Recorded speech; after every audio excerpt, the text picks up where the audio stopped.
Clean the phone screen.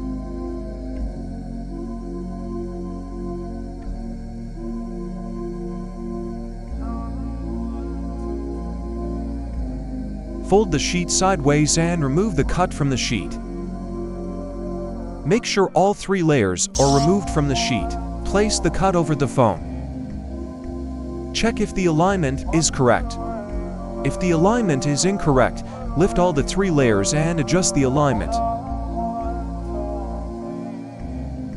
If the alignment is correct, holding on to the mark sticker, lift the hydrogel from the vertical side to the midpoint and gently push the bottom layer outward using the squeegee. Follow the same procedure on the opposing side.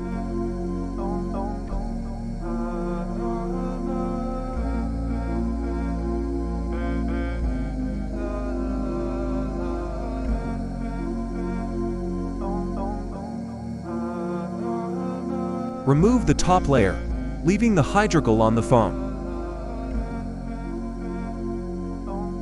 Using the squeegee, push out the bubbles in the corners.